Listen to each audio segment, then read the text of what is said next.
160 लोग आए हैं, अभी बाकी हैं लोग। मैम 171 हो गए, 172। आप म्यूट कर दीजिए सबको अपनी तरफ से। मैम सबको म्यूट कर दो।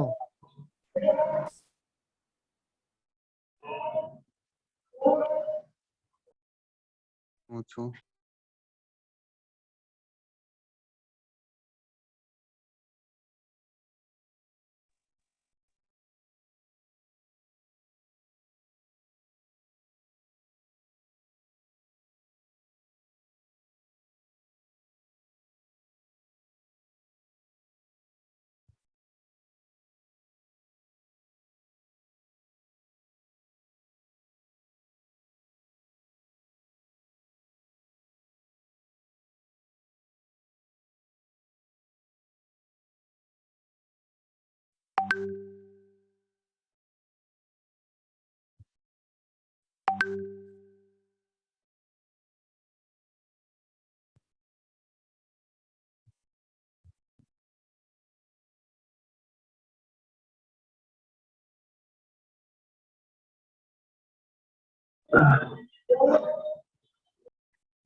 विजयंतिल।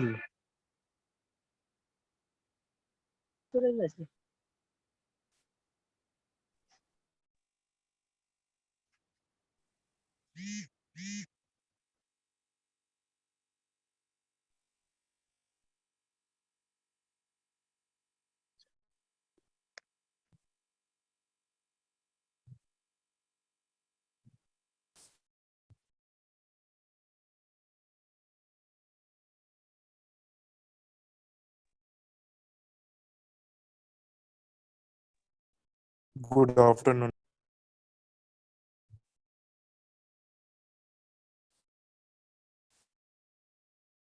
ओके, हम स्टार्ट करते हैं। आज का जो टॉपिक है that is psychological preparation for sports competitions. तो इसका मीनिंग क्या है कि एक प्लेयर को जब आप तैयार करते हो कॉम्पिटिशंस के लिए, स्पोर्ट्स में कॉम्पिटिशंस खेलने के लिए जब आप एक प्लेयर को तैयार करते हो तो उसमें साइकोलॉजिकल प्रिपरेशन कितनी होती है। साइकोलॉजिकल प्रिपरेशन का मतलब क्या है कि आप उसको मेंटली फिट कितना बना रहे हो एक प्लेयर को, राइट। तो इसके अंदर हम लोग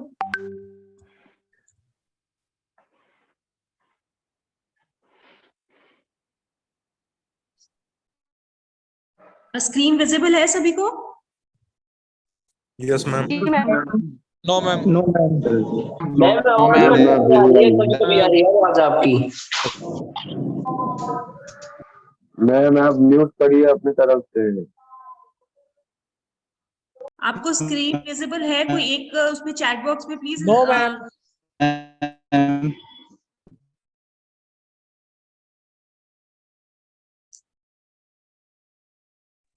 यस मैम, विजिबल।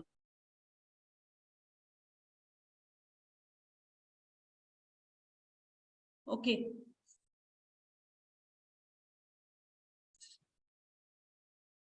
जब एक प्लेयर जो है जब वो गेम को स्टार्ट करता है, ठीक है, जब हम एक बच्चा जो है गेम को स्टार्ट करता है तो उसके अंदर सबसे ज्यादा आप एज अ कोच आप किस चीज पर फोकस करते हो? उनकी जो स्किल्स है, ट्रेनिंग जो पर्टिकुलर गेम की स्किल्स है उसके ऊपर, उसकी जो फिजिकल फिटनेस है उसके ऊपर, उसकी क्या डाइट होनी चाहिए उसके ऊपर। ठीक है, सबसे ज्यादा जो है फिजिकल फिटनेस पे फोकस किया जाता है ताकि वो अपनी गेम को अच्छे से परफॉर्म कर सके। बट 70% जो है उस पे फिजिकल फिटनेस पे फोकस करते हैं और 30% जो है हेलो वो मेंटल। मैम, स्क्रीन विजुअल नहीं हो रही है, अटक गई है मतलब। नहीं, ये अभी यहीं पर ही रखी हुई है, अभी फर्स्ट स्लाइड ही चल रही है ये। नहीं मैम, स्लाइड खोली नहीं है आपकी स्क्रीन, वो स्लाइड नहीं दिख रहा है मैम। फाइल खोलते हैं ना, उस पे अटकी हुई है। फाइल कट हुई है मैम। एक मिनट भी। मैम दोबारा बंद करके फिर ऑन करिए।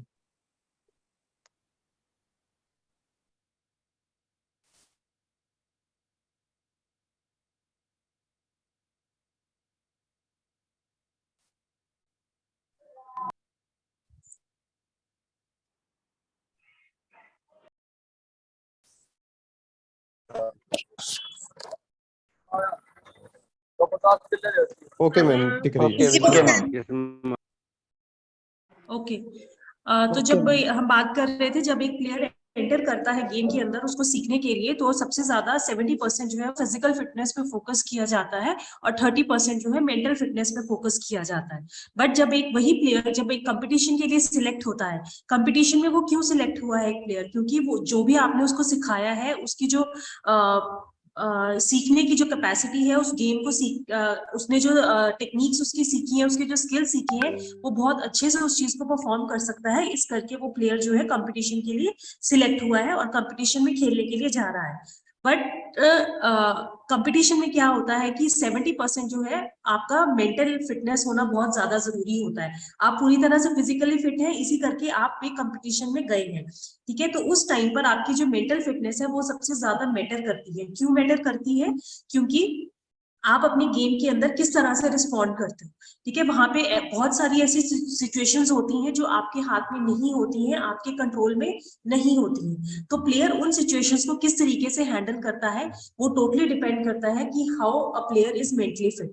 वो मेंटल प्रिपरेशन मेंटली जो है वो कितना ज्यादा प्रिपेयर्ड है उन सिचुएशंस को हैंडल करने के लिए।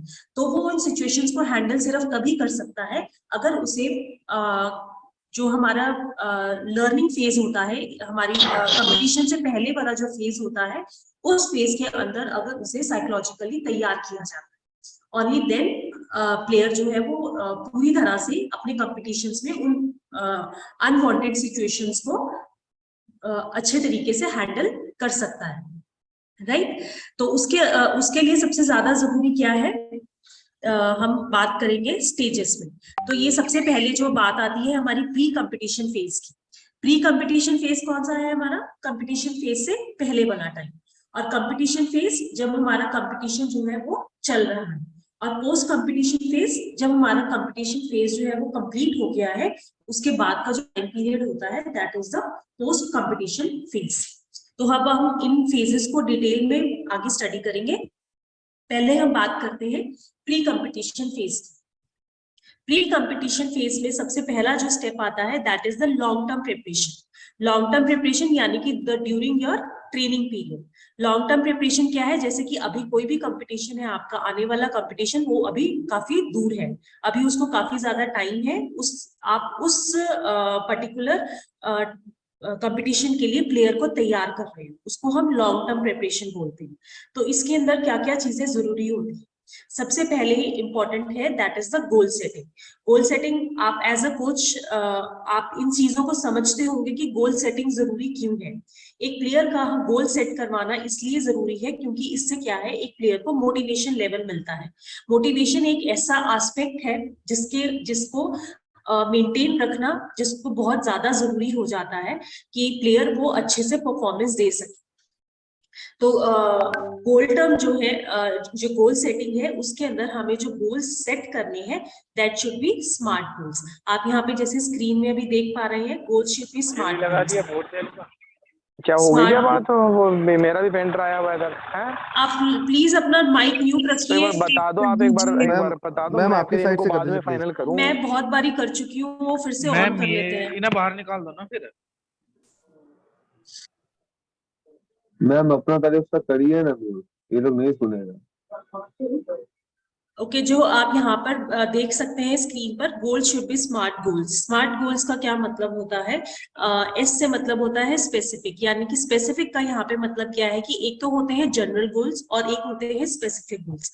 तो एक प्लेयर को जो है अगर उसने बहुत अच्छे कंपटीशन के अंदर जाना है तो उसको अपने गोल्स भी उसी तरीके से सेट करने पड़ेंगे। यानी कि स्पेसिफिक का मतलब होता है कि जो हर कोई अचीव कर सकता है, वैसे गोल्स नहीं होने चाहिए।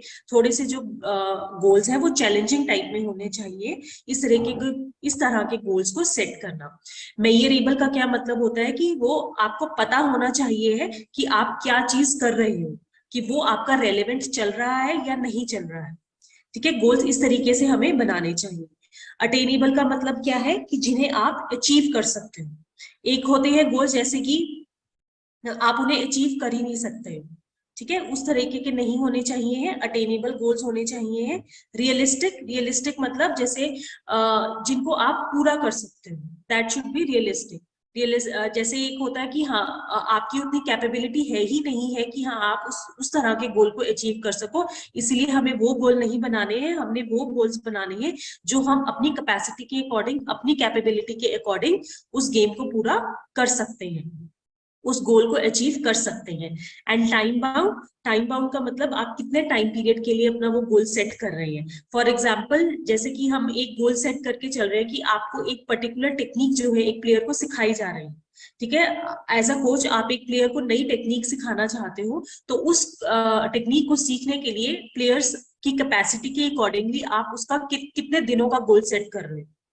ठीक है, कितने दिनों का आप उसका गोल सेट कर रहे हो, 15 डेज कर रहे हो, 20 डेज कर रहे हो, 1 मंथ का गोल कर रहे हो। ठीक है, इस तरीके से आप गोल सेट कर रहे हो। उनके हर एक प्लेयर की जो है कैपेसिटी वो अलग अलग होती है, तो आप हर प्लेयर को कितना टाइम दे रहे हो उस पर्टिकुलर गोल को अचीव करने के लिए। तो ये जो है गोल्स जो है वो इंडिविजुअल की कैपेसिटी जो है, उनकी जो अचीवमेंट्स हैं, उनकी जो कैपेबिलिटीज हैं, उसके अकॉर्डिंगली ही सेट करने चाहिए। वो ऐसा नहीं है कि एक गोल अगर आपने एक प्लेयर के लिए सेट करा है तो वही दूसरे प्लेयर के लिए भी वही सेम गोल सेटिंग जो है वो हेल्पफुल होगी। हो सकता है उसके लिए आपको कुछ और चेंजेस करनी पड़ सकती है, राइट। तो फर्स्ट स्टेप है हमारा कि हमें एक गोल सेट करके चलना है, स्मार्ट गोल्स बनाकर चलना है। और ये जो भी गोल्स आप बना रहे हो उसको हमें इवेल्युएट भी करना है और उसका फीडबैक भी लेकर चलना है। इवेल्युएशन कैसे करना है कि आपने अगर उसको लॉन्गर ड्यूरेशन का अगर आपने गोल सेट किया है, जैसे फॉर 1 मंथ और 2 मंथ्स का आपने गोल सेट किया है, तो उसे पीरियोडिकली यानी कि 15 डेज बाद, 10 डेज बाद आप उसे इवेल्युएट करेंगे कि आप उस ट्रैक पर चल रहे हैं या नहीं चल रहे हैं। अगर आपको लगता है कि आप उस तरीके से नहीं कर पा रहे हो जैसा आपको करना चाहिए, तो आपको थोड़े से उसके अंदर अपनी जो भी आप एफर्ट्स उस गोल को पूरा करने के लिए डाल रहे हो उसके अंदर आपको कुछ चेंजेस करनी चाहिए। कहने का मतलब ये है कि आपके जो भी आप गोल सेट कर रहे हो उसके अंदर फ्लेक्सिबिलिटी होनी बहुत ज्यादा जरूरी है। आपने बहुत ज्यादा स्ट्रिक्ट स्टैंडर्ड्स ऐसे नहीं बनाने हैं कि उसको आप कंप्लीट ही ना करो, ठीक है। तो जहां पर रिक्वायर्ड है, अगर रिक्वायर्ड इन द सेंस ऐसा नहीं है कि अपने कंफर्ट जोन के हिसाब से आपको फ्लेक्सिबिलिटी चाहिए, नो, राइट। तो आपको जो सेट करना है, गोल्स को सेट करना है, वो इस तरीके से चेंज है, उसमें आप उससे अकॉर्डिंगली कर सकते हो जहां पर आपको चैलेंजिंग, ठीक है। अपनी फ्लेक्सिबिलिटी के हिसाब से चेंज नहीं करना है, अपने कंफर्ट जोन के हिसाब से चेंज नहीं करना है। अगर उसको रिक्वायर्ड है, आपकी बहुत ज्यादा एफर्ट्स करने के बाद भी आपको वो चीज अचीव नहीं हो रही है, ओनली देन आप उसको कुछ चेंजेस उसमें कर सकते हो, राइट।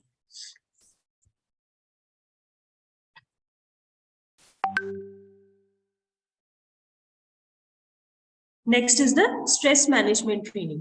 स्ट्रेस मैनेजमेंट ट्रेनिंग क्या होती है कि एक आपने ये वर्ड सुना होगा, एंजाइटी एंड स्ट्रेस वर्ड जो है वो बच्चे जो है अक्सर बोलते हैं, इस तरह के वर्ड्स यूज करते हैं कि हाँ हम बहुत ज्यादा डर गए थे, हम घबरा गए थे, हम नर्वस हो गए थे जब हम कंपटीशन को खेल रहे थे। वो प्रैक्टिस के अंदर बहुत अच्छा परफॉर्म करते हैं, बट कॉम्पिटिशन्स में जब वो जाते हैं तो वो उतनी अच्छी परफॉर्मेंस नहीं दे पाते। ये कंप्लेन जो है बच्चों से अक्सर हम सुनने को मिलती है। तो इसका सबसे ज्यादा एक जो कॉमन रीजन है वो क्या होता है? अगर आप उनको पूछोगे कि हाँ आपको क्या फील हो रहा था, आप क्यों नहीं परफॉर्म कर पाए हो, तो वो यही बोलते हैं कि हमारी बॉडी जो है वो स्टिफ हो गई थी, हमारी बॉडी जो है वो बिल्कुल काम करना उसने बंद कर दिया था, वो बॉडी जो है हमारी बिल्कुल अकड़ गई थी।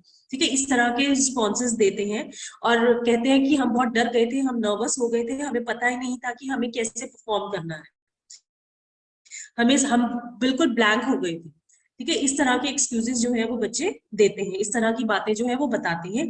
तो वो उसका रीजन क्या है, अगर हम उनको ये चीजें समझाएंगे तो उनको हम किस तरीके से समझाते हैं कि इसका मतलब क्या होता है कि अगर एक प्लेयर जो है या कोई भी है, एक बात को लेके हम उसको ओवर करते हैं, ओवर थिंकिंग समझते हो, जैसे हम एक चीज को लेके बहुत ज्यादा बार सोचते रहते हैं उसके बारे में कि हाँ क्या होगा, हमारी जो ऑपोजिट है या हमारा ऑपोजिट कंपटीटर है वो कैसा होगा, हमसे कितना ज्यादा स्ट्रॉन्ग होगा, इस तरह की चीजें जब हम बोलते हैं, सोचते हैं,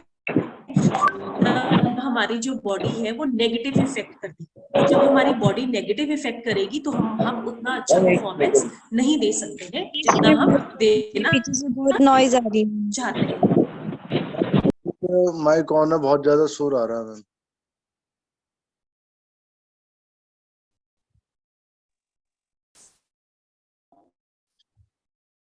ठीक है, तो उसके लिए क्या है कि अक्सर बच्चे यही कंप्लेन करते हैं कि उनकी बॉडी जो है वो इस तरीके से हो गई थी, राइट। तो उसके बाद आप क्या करेंगे, तो उनको हम एक्सप्लेन करते हैं कि ओवर थिंकिंग क्या होती है। जब हम बहुत ज्यादा एक चीज के बारे में सोचते हैं तो हमारी बॉडी जो है वो नेगेटिव रिस्पॉन्ड करना स्टार्ट कर देती है। तो इसलिए बच्चे जो है वो स्ट्रेस और एंजाइटी फेस करते हैं, राइट। तो इसको इस चीज को दूर करने के लिए ये जो हम स्ट्रेस मैनेजमेंट ट्रेनिंग की बात कर रहे हैं, तो इसके अंदर हम वो स्ट्रेस और एंजाइटी को रिड्यूस करने के लिए कोशिश करते हैं, उनको कुछ रिलैक्सेशन एक्सरसाइजेस सिखाते हैं। तो ये काम जो है वो एक साइकोलॉजिस्ट का रहता है कि वो बच्चों को कुछ रिलैक्सेशन एक्सरसाइजेस करवाते हैं, जैसे कि ऑटोजेनिक ट्रेनिंग है, प्रोग्रेसिव मसल रिलैक्सेशन ट्रेनिंग है, डीप ब्रीदिंग है, इमेजरी है, योगा है, गाइडेड मेडिटेशन है, सेंटरिंग है एंड कॉग्निटिव बिहेवियर मॉडिफिकेशन। मैंने देख तो लो, मैं कहा देख तो लो, अगर वो सेट नहीं होता है तब बात करेंगे भाई, सीधी सी बात है। प्लीज अपना माइक मैम या तो क्यों इन्हें म्यूट क्लास कर से रहे बाहर हैं। निकाल दो, इन्हें समझा दो एक बार।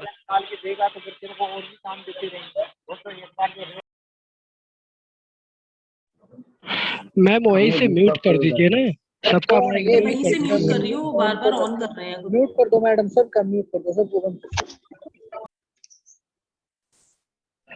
मैम ये ना जंगली है, जंगली नहीं सुनेगा ये ना।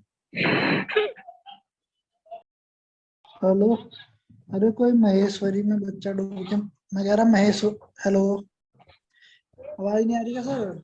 महेश्वर में कैंप लग रहा था ना सलाल का, दिल्ली का एक बच्चा डूब गया आज। मैम लेफ्ट कर दो इन्हें।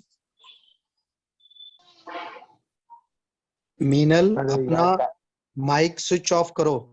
ये मेरा ही माइक है।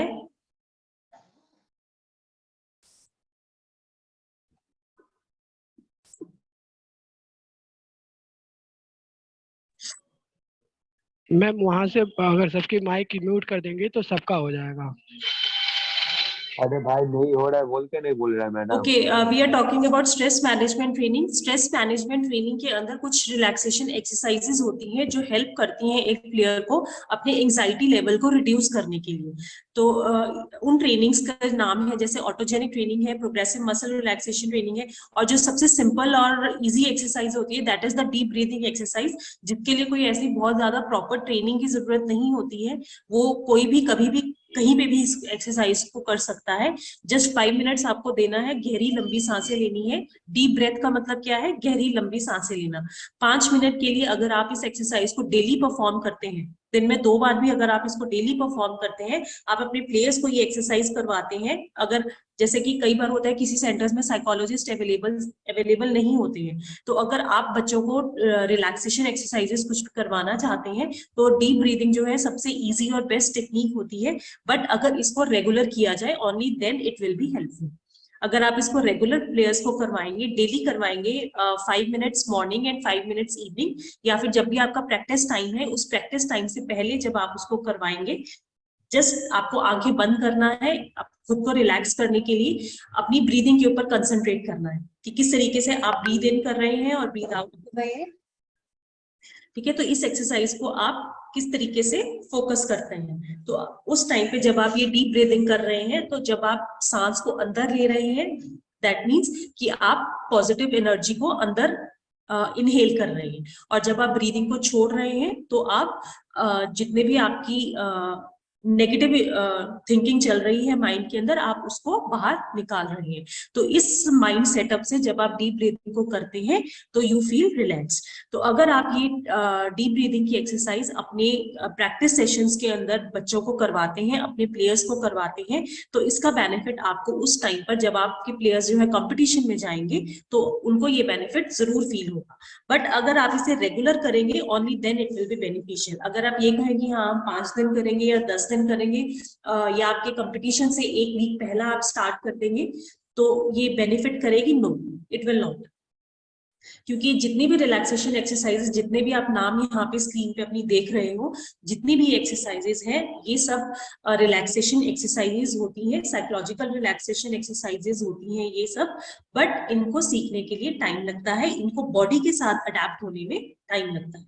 जैसे कि आप अपनी गेम जब शुरू करते हो खेलना, आप 1 दिन में नहीं सीखते हो, या 1 वीक में नहीं सीखते हो, 10 दिन में नहीं सीखते हो, आप प्रॉपर उसकी ट्रेनिंग करते हो, सालों आप उसकी प्रैक्टिस करते हो। ठीक है, तो आप एक अच्छे प्लेयर बन सकते हो। उसी तरीके से जब हम इस तरह की एक्सरसाइजेस करते हैं, तो हम अगर इस चीज की रेगुलर प्रैक्टिस करते हैं, तभी हमारी बॉडी जो है उस तरीके से फिर परफॉर्म करती है, राइट। तो ये जो एक्सरसाइजेस के आप नाम सुन रहे हैं यहाँ पे, इनकी जो सारी डिटेल्स है वो आपको जो नेक्स्ट क्लास आपकी होगी साइकोलॉजी की, उसमें आप ये सारी एक्सरसाइजेस को इन डिटेल स्टडी करेंगे, राइट।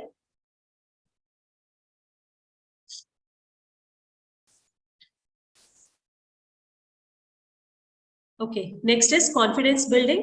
कॉन्फिडेंस बिल्डिंग ये सबसे ज्यादा इंपॉर्टेंट फैक्टर होता है जब हम साइकोलॉजिकल प्रिपरेशन की बात करते हैं, क्योंकि अगर एक बच्चे का कॉन्फिडेंस जो है वो अच्छे से, जिसको हम सेल्फ कॉन्फिडेंस की बात करते हैं, अगर वो बच्चे का हाई रहता है, एक नॉर्मल लेवल पर रहता है उसका कॉन्फिडेंस जो है, तो उससे क्या होता है कि वो अपनी गेम को अच्छे से परफॉर्म कर सकता है और उसके अंदर सक्सेस हासिल कर सकता है। तो अपनी जो कोचेस को है, अपनी ट्रेनिंग वो इस तरीके से करनी चाहिए ताकि वो एथलीट्स जो है आपके, वो सीख सके, इम्प्रूव कर सके और कुछ अचीव कर सके और उसको सक्सीड कर सके, राइट। तो इसके लिए हमें क्या क्या चीजों का ध्यान रखना चाहिए, जैसे आप यहाँ पे फर्स्ट पॉइंट देख पा रहे हैं, goal setting followed by evaluation and feedback. जैसे हमने अभी पीछे गोल सेटिंग की बात की थी, और हमने लास्ट में ये भी कहा था कि हमें जो भी आप गोल सेट कर रहे हो, तो उसके लिए हमें इवैल्यूएशन करना बहुत ज्यादा जरूरी होता है कि आपकी वो चीजें पॉजिटिवली, जो भी आपने गोल सेट किया है वो पॉजिटिवली हो रहा है या नहीं हो रहा है।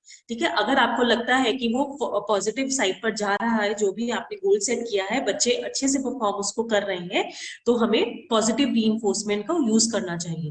रीइंफोर्समेंट का यहाँ पे क्या मतलब होता है कि जब हम किसी को शाबाशी देते हैं, चाहे एक वर्बल लैंग्वेज के अंदर दे रहे हैं, बोलकर उसको शाबाशी दे रहे हैं, या फिर उसको एक हम पीठ पर भी अगर टैप करते हैं, जिसको हम कहते हैं कि थपथपा रहे हैं हम प्लेयर्स को एक शाबाशी देने के लिए, तो वो भी एक मोटिवेशन का काम करती है। ठीक है, तो बच्चे की जो एक कॉन्फिडेंस को बिल्डअप करने के लिए मोटिवेशन जो है, रीइंफोर्समेंट जो है, वो बहुत ज्यादा हेल्पफुल रहती है रादर देन पनिशमेंट। पनिशमेंट सिर्फ हमें तब यूज करनी चाहिए कि अगर एक प्लेयर जो है वो नेगेटिव बिहेवियर करता है और बहुत ज्यादा कोशिशों के बाद भी उस बिहेवियर में वो सुधार नहीं लेकर आ पा रहा है, only then we can use punishment, otherwise we will not.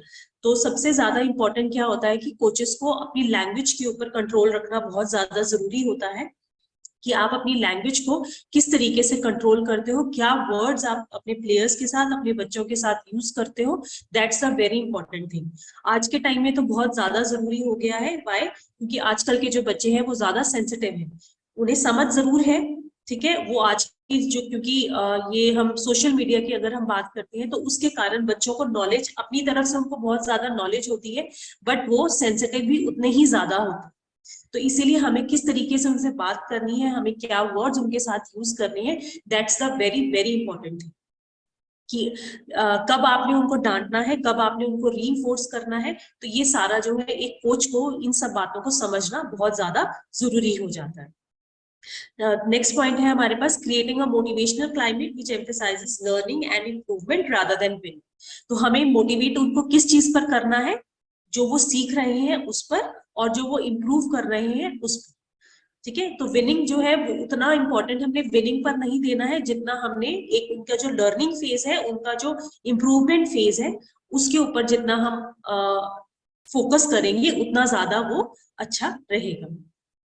और जो भी इम्प्रूवमेंट किस, अगर उनकी परफॉर्मेंस के अंदर इम्प्रूवमेंट हुई है तो उसके लिए भी हमें उनको रिवॉर्ड करना चाहिए। रिवॉर्ड के अंदर हमारा वर्बल रिवॉर्ड भी हो सकता है, ठीक है, और मटेरियलिस्टिक रिवॉर्ड भी हो सकता है। मटेरियलिस्टिक रिवॉर्ड का मतलब होता है कि जैसे हम उनको कुछ भी उनको देना चाहते हैं, अगर हम उसको प्राइस मनी नहीं दे सकते हैं तो हम उनको कुछ, जैसे कि जो भी उनका फेवरेट है, कुछ खाने के लिए अगर उस प्लेयर का कुछ फेवरेट होता है तो हम उनको वो भी ऑफर कर सकते हैं, या उनको एक पार्टी के लिए अलाउ कर सकते हैं। तो इस तरह के जो मोटिवेशनल आउटकम्स होते हैं वो उनके लिए बहुत ज्यादा अच्छा फील करते हैं जो प्लेयर्स। तो इससे क्या होता है, कोच और एथलीट का जो रिलेशनशिप है वो भी बहुत अच्छे से बिल्डअप होता है। अरेंजिंग स्मॉल कॉम्पिटिशंस और friendly matches from time to time. तो उनका कॉन्फिडेंस बिल्ड करने के लिए हमें एज अ कोच आपको क्या करना चाहिए, कुछ छोटे छोटे कॉम्पिटिशंस करवाते रहना चाहिए और फ्रेंडली मैचेस भी करवाते रहना चाहिए। ये सब चीजें कॉन्फिडेंस बिल्डिंग के साथ साथ एक एथलीट और कोच के रिलेशनशिप को भी बिल्डअप करता है, right. Assigning athletes task of responsibility from time to time, उनको रिस्पॉन्सिबल भी हमें बनाना है, ये भी एक कोच की ड्यूटी बन जाती है, क्योंकि कोच के ऊपर एक रिस्पॉन्सिबिलिटी है आपके प्लेयर्स की। तो उनको अपनी कोचिंग के साथ साथ आप उन्हें और क्या क्या चीजें सिखा सकते हो, उनको रिस्पॉन्सिबल बनाना टाइम टू टाइम। उनको जैसे कि अगर आपने कोई मैच ऑर्गेनाइज करवाना है, ठीक है, जैसे हम अभी फ्रेंडली मैचेस की बात कर रहे थे, अगर आपने वो ऑर्गेनाइज उनको करवाने हैं तो उन मैच को ऑर्गेनाइज करने के लिए आप उनको रिस्पॉन्सिबिलिटीज दे सकते हो, ताकि वो जो मैच जो कंपटीशन है वो अच्छे से फुलफिल हो सके। Communicating with athletes so as to keep their self esteem high. Communication, जो अभी हम बात कर रहे थे कि बातचीत करनी है जो प्लेयर्स के साथ, वो कैसी होनी चाहिए जिससे उनका जो सेल्फ एस्टीम है, सेल्फ कॉन्फिडेंस है, वो हाई रह सके। तो कोच की सबसे ज्यादा ड्यूटी बनती है कि वो अपने एथलीट से किस तरह से वो बात करता है। That's a very important thing. Avoiding use of threat or punishment as far as possible. ये भी हमने अभी बात की थी कि हमें पनिशमेंट अवॉइड करनी है, सिर्फ तभी करना है पनिशमेंट अगर बहुत ज्यादा जरूरी है, बहुत ज्यादा नेगेटिव बिहेवियर अगर किसी पर्टिकुलर प्लेयर का चलता है, only then we can use punishment, otherwise we will not. Practising positive self talk and positive affirmations. Positive self talk क्या होता है? सेल्फ टॉक का मतलब क्या होता है कि खुद से बात करना, ठीक है। आपने प्लेयर्स को मोटिवेट करना है कि वो बच्चे जो हैं खुद के साथ किस तरीके से पॉजिटिव रह सके। कॉम्पिटिशंस में जब बच्चे जाते हैं तो वो नर्वस फील करते हैं, तो वो खुद को कैसे बकअप कर सकते हैं, ठीक है। तो ये सारी ट्रेनिंग उनको प्रैक्टिस पीरियड में ही करनी पड़ेगी, ताकि उनको ब्रदर ये सुधांशु चौहान अपना माइक ऑफ कर ले प्लीज, बहुत ज्यादा आवाज आ रही है आपकी, हर बार आप ही अपना माइक ऑफ करके बातें कर रहे हैं किसी दूसरे से। अपना माइक ऑफ कर ले प्लीज, सब पूरी क्लास का डिस्टर्ब हो रहा है यार। ये सुधांशु नाम का बंदा है कोई?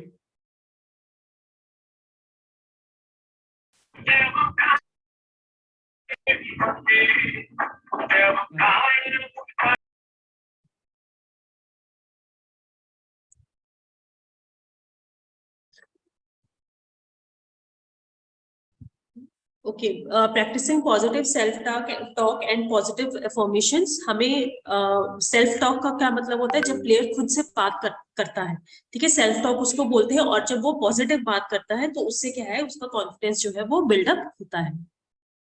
Maintaining psychological training logs and diaries. इसका क्या मतलब होता है कि अगर कोई प्लेयर भी साइकोलॉजिकली सेशंस, जैसे कि अगर हम उनको बोले कि अपनी फीलिंग्स के बारे में उनको लिखना है कि आज के पूरे दिन में उन्होंने क्या क्या किया और उससे रिलेटेड उनकी फीलिंग्स क्या रहती हैं, ठीक है। तो उस चीज की अगर वो डायरीज वगैरह बनाते हैं, मेंटेन करते हैं, that's a very good point. तो इससे क्या होता है कि प्लेयर जो है खुद को एक्सप्लोर कर सकता है, वो अपने बारे में बहुत अच्छे से जान सकता है, अपनी स्ट्रेंथ्स, अपनी वीकनेस, अपने इमोशंस को बहुत अच्छे से वो जान सकता है, अगर वो एक डायरी मेंटेन करता है अपनी डे टू डे की, राइट।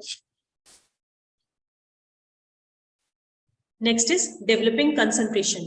कंसंट्रेशन के लिए आप सब जैसे बात करते हैं योगा एंड मेडिटेशन की बात करते हैं, तो that's a very important thing कि योगा जो है, प्राणायाम, मेडिटेशन जो है वो बहुत ज्यादा यूजफुल रहती है कंसंट्रेशन को बिल्डअप करने के लिए। तो आप ये सारी चीजों को फोकस कर सकते हैं जब आपने एक प्लेयर की कंसंट्रेशन को डेवलप करना है।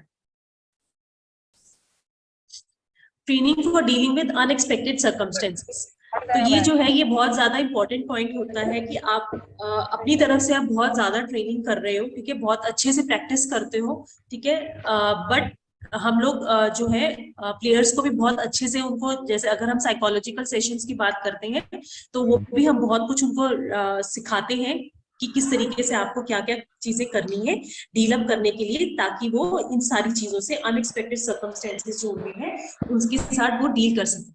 आपने अपने प्लेयर को बहुत अच्छे से ट्रेन किया है, बहुत अच्छी टेक्निक्स उनको सिखाई है, ठीक है, बट फिर भी कुछ ना कुछ ऐसी चीजें हो जाती हैं जो हमारे हाथ में नहीं होती है, एक प्लेयर के हाथ में नहीं होती है। तो उस टाइम पर उनको इन सिचुएशंस के साथ किस तरीके से डील करना है।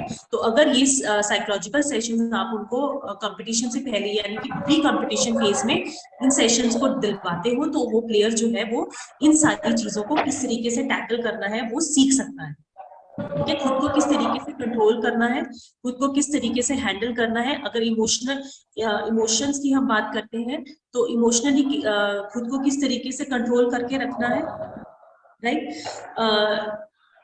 प्लेइंग अगेंस्ट सीनियर और टफ टीम ओपोनेंट्स, कि किस तरीके से अपने सीनियर जो और आपकी जो टफ टीम है या ओपोनेंट्स है उनके साथ अगर खेलना है तो आपको किन किन बातों का ध्यान रखना है, ठीक है, डिफरेंट सर्फेसेस और practising on different surfaces and ground conditions.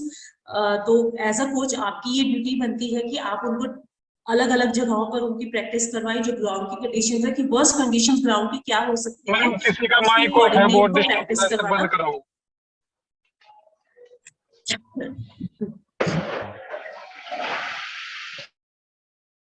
यार भाई ये तो ठीक बात नहीं यार, क्लास नहीं लेने दे रहे तुम अच्छी तरह से। यार जिसे क्लास नहीं करनी हो करती हो, अपने घर बैठा करना है, क्लास में क्यों आओ? माइक म्यूट कर दीजिए यार ये बोलू जा बीच बीच आप में। लोग प्लीज आप लोग आपस में बात मत करिए please. Practising on different services and ground conditions, तो वर्स्ट कंडीशन एक क्या हो सकती है ग्राउंड की, तो उससे भी प्लेयर्स को अवेयर करवाना एक कोच की ड्यूटी बनती है कि आपको उनको बताना कि और अगर आप वो सिचुएशंस क्रिएट कर सकते हैं तो वो that's a very good thing, ताकि वो अच्छे से खेल सके। Playing in different altitudes and weather conditions, weather conditions जो होते हैं जैसे ग्राउंड वाली गेम्स है हमारी, अगर हम एथलेटिक्स वगैरह की बात करते हैं या टीम गेम्स की बात करते हैं तो वो हमारी हॉल्स के अंदर नहीं होती हैं, ग्राउंड्स के अंदर होती हैं, तो उनके अंदर वेदर कंडीशंस बहुत ज्यादा इंपॉर्टेंट फैक्टर हो जाता है। जैसे कि अभी हम अगर ओलंपिक्स की बात करें, जो भी पीछे रिसेंट ओलंपिक्स होके गया है, तो वहां पे जो शॉर्टपुट वाला चल रहा था तो उस टाइम पे बारिश हो रही थी, right, and players they are not ready to perform there, ठीक है, तो वो अपने आप को उस टाइम पर अच्छे से परफॉर्मेंस नहीं दे पाए थे क्योंकि जो वेदर था वो बारिश वाला मौसम हो गया था। आप सबने देखा होगा वो इवेंट जो एथलेटिक्स का ये शॉर्टपुट का इवेंट हुआ था, तो उस टाइम पे बारिश हो गई थी। तो हमने प्लेयर्स को उन कंडीशंस के लिए तैयार करना, यानी कि अगर हम बारिश में उनको प्रैक्टिस करवाते हैं तो वो जो हमारे ओलंपिक लेवल वाले कंपटीशन में अगर प्लेयर्स गए हैं तो अगर इस तरीके किसी भी कंपटीशन में अगर वेदर कंडीशन इस तरह की हो जाती है तो वो प्लेयर्स हैंडल कर सके, इसलिए हमने उस तरीके से उनको तैयार करवाना है। Practising for longer hours, playing longer matches than usual, एक गेम का जो भी एक यूजुअल टाइम होता है, ठीक है, हर गेम का अपना अपना एक टाइम लिमिट होता है, तो अगर आप उनको प्रैक्टिस जो है उनकी लॉन्गर ड्यूरेशन के साथ करवाते हैं, सपोज अगर मैच जो है आपका 30 मिनट्स का मैच चल रहा है तो जो प्रैक्टिस पीरियड है आपका वो 45 मिनट्स का, 45 और 50 मिनट्स का मैच होना चाहिए, ताकि वो अपनी एनर्जी को 30 मिनट्स तक मेंटेन रखना अच्छे से सीख सके। Playing under different lighting conditions, जो लाइट्स होती है, अगर डे एंड नाइट के मैचेस भी होते हैं तो अगर रात को अगर लाइटिंग के अंदर मैच को खेलना है, कोई भी गेम को करना है, तो उसके लिए भी आपको प्लेयर को तैयार करवाना पड़ेगा। Playing outside one's comfort zone, हर प्लेयर का अपना अपना एक कंफर्ट जोन होता है खेलने का, ठीक है, कि अगर वो इस तरीके से खेलेगा तो वो बहुत आराम से जीत सकता है, अगर वो थोड़ा सा भी उससे बाहर जाएगा तो वो उस तरीके से नहीं खेल सकता है, राइट। तो प्लेयर को उस कंफर्ट जोन से बाहर निकाल के प्रैक्टिस करवाना, that's a very important thing. क्योंकि कई प्लेयर्स जो होते हैं वो सिर्फ अपने कंफर्ट जोन में बहुत अच्छी प्रैक्टिस कर सकते हैं, बहुत अच्छी परफॉर्मेंस दे सकते हैं, बट जरा सा भी अगर उनको इधर उधर का कुछ भी अनएक्सपेक्टेड हो जाता है तो वो अपना परफॉर्मेंस खराब कर देते हैं। तो प्लेयर को इस तरीके से तैयार करवाना। तो ये सारी चीजें जो है वो प्लेयर को मोर अडेप्टेबल बनाती है कि आप किस तरीके से जो ऐसे सिचुएशंस को जो आपके हाथ में नहीं है वो आप किस तरीके से उन सब चीजों को अडेप्ट कर सकते हो और मेंटली टफ बन सकते हो। जितने ज्यादा एक प्लेयर कॉम्पिटिशन्स खेलता जाएगा उतनी वो चैलेंजेस जो है वो फेस करता जाएगा, उतनी कंडीशंस जो है वो फेस करता जाएगा और वो मेंटली टफ बनता जाएगा। तो मेंटल टफनेस जो होती है वो एक ओवरऑल सिनेरियो होता है कि वो प्लेयर किस तरीके से अपनी सिचुएशंस को हैंडल करता है, चाहे वो आपकी ग्राउंड की कंडीशंस हैं, चाहे वो आपकी ओपोनेंट की कंडीशंस हैं, चाहे वो आपकी खुद की कंफर्ट जोन की कंडीशंस है, चाहे वो कितना भी आप इमोशनली खुद को हैंडल करना जानते हैं, अपनी एंजाइटी को कंट्रोल करना जानते हैं, ठीक है, अपने अराउजल लेवल को कंट्रोल करना जानते हैं। ये सारी चीजें मिलकर जो है एक प्लेयर को मेंटल टफनेस बनाती है, मेंटल टफ बनाती है, राइट। तो ये तो था हमारा लॉन्ग टर्म प्रिपरेशन जो हमारा प्री कंपटीशन फेज के अंडर आता है। तो सेकंड जो चीज है शॉर्ट टर्म प्रिपरेशन जो हमारे लॉन्ग टर्म के अंदर ही प्री कंपटीशन फेज के अंदर आती है, that is the short term preparation, यानी कि 1 month बिफोर कंपटीशन। अब वो सारा जो था हमारा 1 month से पहले का टाइम पीरियड था जो अभी तक हमने पढ़ा है।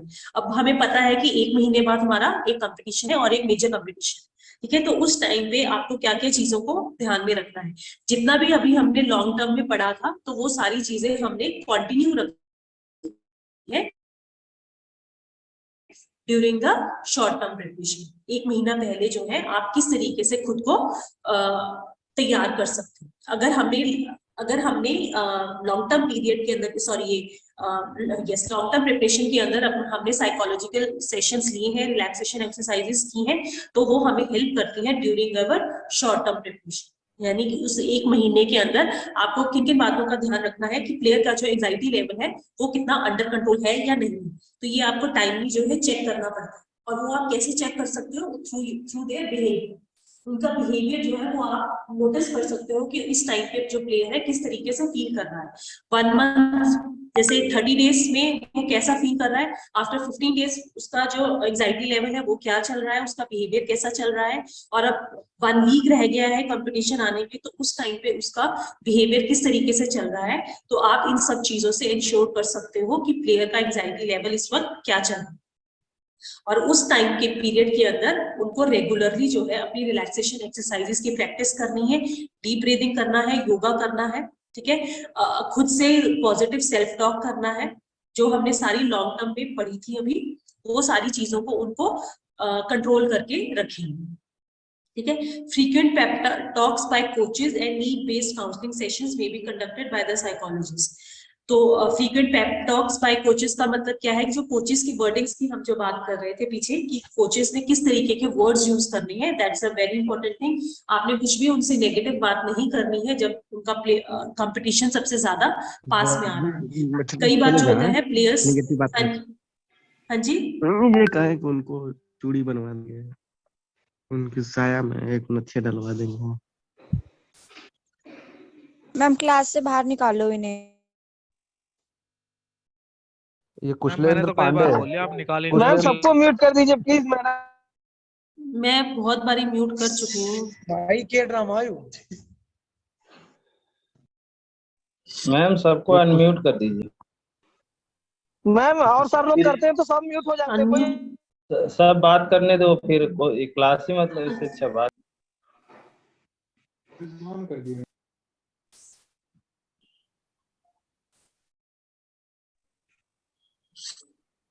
Okay, imagery training, attentional control training, arousal regulation, ये सारी चीजें जो है वो बहुत ज्यादा इंपॉर्टेंट होती हैं during the short term period. और ये सारी टेक्निक्स के बारे में आप जो हम अभी बात कर रहे थे नेक्स्ट क्लास के अंदर, ये सारी टेक्निक्स को आप अभी डिटेल के अंदर स्टडी करोगे जब हम नेक्स्ट क्लास करेंगे, राइट।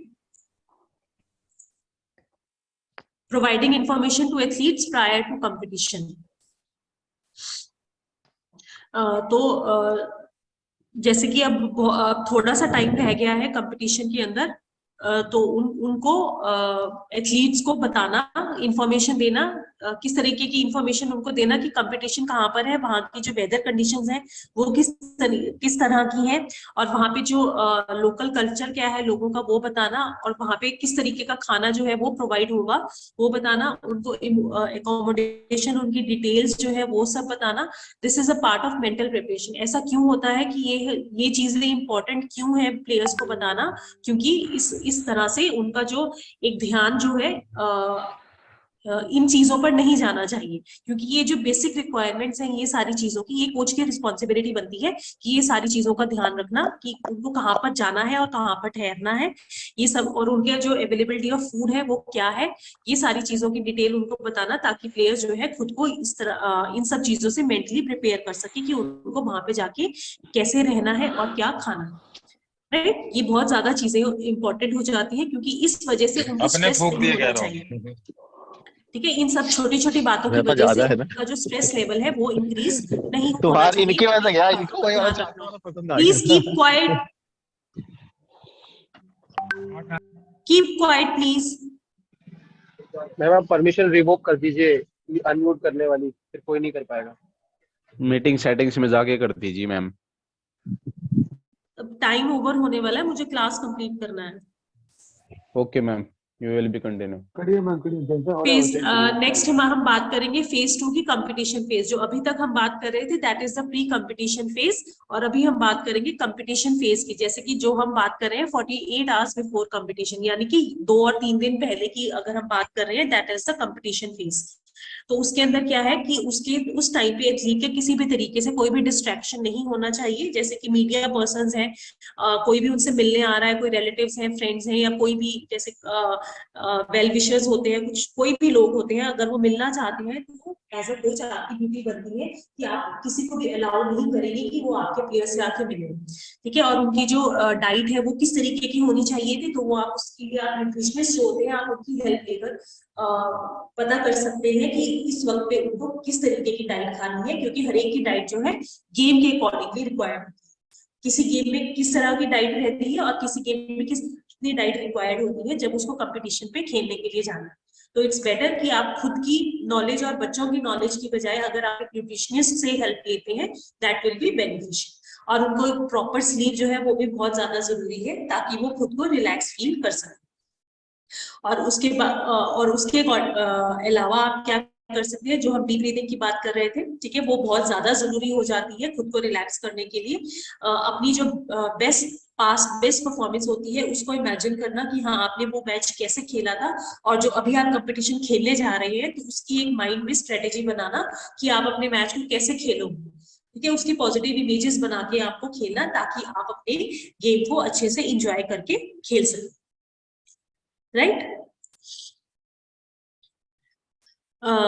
खुद के साथ पॉजिटिव सेल्फ टॉक रखना, ये सब बातें जो हमने लॉन्ग टर्म में पढ़ी थी, यही सारी चीजें जो है अब हमने फॉलो करनी है। पहले हमने सिर्फ ये था कि उनको सिखाया था कि आपको ऐसे करना है और ऐसे करना है, बट अब उन सारी चीजों को जब फॉलो करने के टाइम आया है तो आपको वो चीजें फॉलो करनी है बिफोर द कंपटीशन। राइट,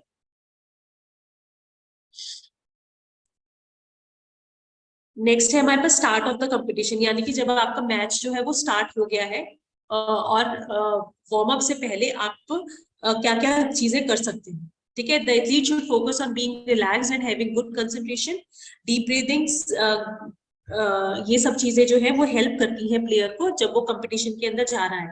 हमने अभी पीछे बात की थी कि जब आप प्रैक्टिस स्टार्ट करते हो, मॉर्निंग और इवनिंग जब भी स्टार्ट करते हो प्रैक्टिस, तो उससे पहले आप डीप ब्रीदिंग उनको करवाओगे। तो वही डीप ब्रीदिंग आपने कंपटीशन से पहले उनको करवानी है, बट वो सिर्फ बेनिफिशियल तब होगी अगर आपने उसको प्रैक्टिस राउंड में करवाया होगा।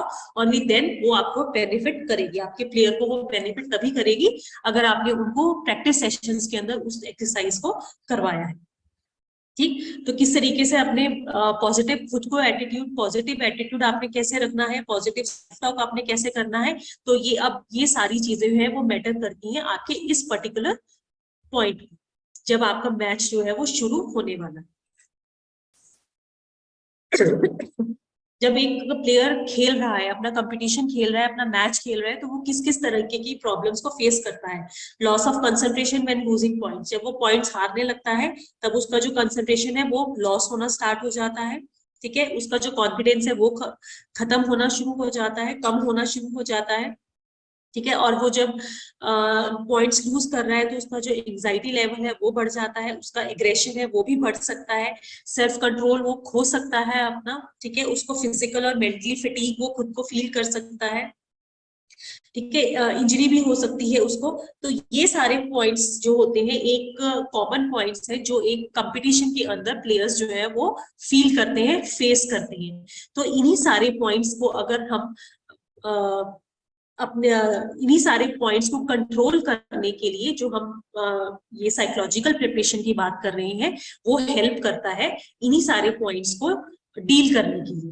अगर प्लेयर इस तरीके की लॉस ऑफ कंसंट्रेशन जैसे कि हम बात कर रहे हैं या लॉस ऑफ कॉन्फिडेंस बात कर रहे हैं, अगर वो थोड़ा सा भी ऐसा फील करता है तो वो खुद को किस तरीके से बाउंस बैक कर सकता है, किस तरीके से उस टाइम पे खुद को ओवरकम कर सकता है एट दैट पर्टिकुलर पॉइंट, तो वो साइकोलॉजिकल प्रिपरेशन जो है वो उनको हेल्प करती है इन सारे पॉइंट्स के साथ डील करने में। वो इन पॉइंट्स को फेस ना करे, ठीक है, इनकी वजह से उनकी जो परफॉर्मेंस है वो खराब ना हो। इसीलिए इट्स वेरी इंपॉर्टेंट कि आप उनको साइकोलॉजिकली प्लेयर को पूरी तरह से तैयार करवाएं before the competition, during their practice period. इन्हीं पॉइंट्स को कवर अप करने के लिए साइकोलॉजिकल प्रिपरेशन जो है वो बहुत ज्यादा जरूरी हो जाती है। राइट, ये जो मैंने अभी आपको बताया, in order to deal with these issues the athlete should do the following. और फॉलोइंग के अंदर क्या है, वही सारी चीजें जो हमने अभी पीछे सारी लॉन्ग टर्म प्रिपरेशन के अंदर पढ़ी है। राइट, क्लियर है ये सब कुछ? Yes ma'am, continue.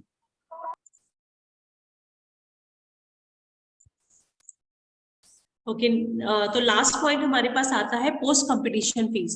Post competition phase क्या होता है? जब हमारा कंपटीशन खत्म हो गया है और हमें अब अपना आगे का देखना है। अब कुछ भी हो सकता है, या तो आप मैच जीत सकते हो या फिर मैच आप हार सकते हो। राइट, दोनों में से एक चीज हो सकती है। तो अब आप उसको किस तरीके से इवेल्युएट कर रहे हैं। राइट, आपको डील करना है अपनी सक्सेस के साथ भी और अपने फेलियर के साथ भी। अगर आप सक्सेस हुए हो तो हमें अपनी जो हमारी खुशी है, ठीक है, उसको हमने किस तरीके से कंट्रोल करना है और अपने आगे के लिए प्लान आउट करना है। और अगर हम फेल हुए हैं, अगर हम मैच को नहीं जीते हैं, तो हमने अपने इमोशंस को किस तरीके से कंट्रोल करके हमारे अपनी नेक्स्ट स्ट्रेटेजी प्लान आउट करनी है। That's a very important thing. तो ये सारी चीजें हम ये सारी चीजें किसमें इंक्लूड होती हैं? During your post competition phase, after the match. कई बार क्या होता है, कई प्लेयर्स जो है वो एक अचीवमेंट हासिल कर लेते हैं बट उसको वो मेंटेन नहीं रख पाते हैं और वो आगे प्रैक्टिस नहीं कर पाते हैं, क्योंकि वो उसी खुशी में इतना ज्यादा इन्वॉल्व हो जाते हैं, वो ध्यान ही नहीं देते हैं कि अब वो अपनी प्रैक्टिस उतनी कर सकते हैं या नहीं कर सकते हैं। अगर आपने एक अचीवमेंट हासिल की है, एक प्लेयर ने अचीवमेंट हासिल की है, एक सक्सेस उसको मिला है, तो उसको मेंटेन रखना भी उतना ही ज्यादा जरूरी हो जाता है। उसको मेंटेन रखने का क्या मतलब है कि वो आगे वाले कॉम्पिटिशन्स में और एग्जाम्पल्स को सेट कर सके। ठीक है, अगर हम एक कंपटीशन में सक्सीड हुए हैं तो इसका मतलब ये नहीं है कि हमें और प्रैक्टिस की जरूरत नहीं है। वी आर फुलफिल्ड, कि हमें बहुत ज्यादा अच्छे से आ गया है, अब हमें प्रैक्टिस की जरूरत नहीं है। नो, अगर आपने एक अचीवमेंट लिया है तो हर कोई आपसे और ज्यादा एक्सपेक्टेशंस करता है कि आप आगे भी फ्यूचर में भी ये सारी चीजों को कवर और ज्यादा अच्छे से खेलेंगे। तो बल्कि उस टाइम पे आपको और ज्यादा हार्ड प्रैक्टिस की जरूरत हो जाती है जब आप एक अचीवमेंट को हासिल करते हो। राइट, अब सबसे बड़ा एग्जाम्पल आप सबको पता है नीरज चोपड़ा का। ठीक है, उन्होंने एक बहुत बड़ा सक्सेस जो है वो अचीव किया था, पर उसके बाद भी उन्होंने अपना जो है अपना जो गेम है उसको मेंटेन रखा। राइट, तो किस तरीके से आपने अपने आप को मेंटेन रखना है, अपनी और एग्जाम्पल्स क्रिएट करनी है, that's a very important thing. और जब अगर आप किसी तरीके अगर मैच को आप हार जाते हैं तो अपने उस मैच को किस तरीके से आप अपने ऊपर इम्पैक्ट डाल रहे हो। आप इमोशनली ब्रेक होकर दोबारा आपने खेलना छोड़ दिया है या फिर आप बाउंस बैक कर रहे हो। ये सारी चीजें जो है वो बहुत ज्यादा इंपॉर्टेंट होती हैं एक प्लेयर के फ्यूचर में। राइट, जो मैच एनालिसिस है वो करना सबसे ज्यादा जरूरी है कि उससे क्या पता चलता है, एनालिसिस करने से क्या पता चलता है, एक प्लेयर की स्ट्रेंथ और वीकनेस के बारे में पता चलता है। एक कोच को और एथलीट को मिलकर देखना है कि क्योंकि आजकल वीडियोस जो है वो पूरी तरह से अवेलेबल होती है मैचेस की, जो भी मैच हुआ है उसकी वीडियोस मिल जाती है, तो उसमें आप एज अ कोच और प्लेयर्स जो है मिलकर बैठकर देख सकते हैं कि कहाँ पर क्या चीज गलत हुई है और कहाँ पे क्या चीज बहुत ज्यादा अच्छी हुई। ठीक है, चाहे मैच आपने जीता है चाहे मैच आपने हारा है, तो उसका जो एनालिसिस करना बहुत ज्यादा जरूरी होता है। क्योंकि जो हम जीता हुआ मैच है उसमें भी कई बार होता है कि प्लेयर से कुछ ना कुछ ऐसी गलतियां हुई होती है जो नहीं होनी चाहिए, तो उन गलतियों को किस तरीके से ओवरकम करना है, ठीक है, उसको कैसे अपनी अपॉर्चुनिटीज के अंदर चेंज करना है, और अगर आप मैच हारे हो तो कहाँ पे हमारी गलती रही है, कहाँ पे हमारी वीकनेस रही है, ताकि हम नेक्स्ट स्ट्रेटेजी के अंदर उस वीकनेस को ओवरकम कर सके, उसको अच्छे से प्लान आउट करके दोबारा से अपनी ट्रेनिंग को स्टार्ट कर सके। तो ये था आपका आज का session, psychological preparation for sports.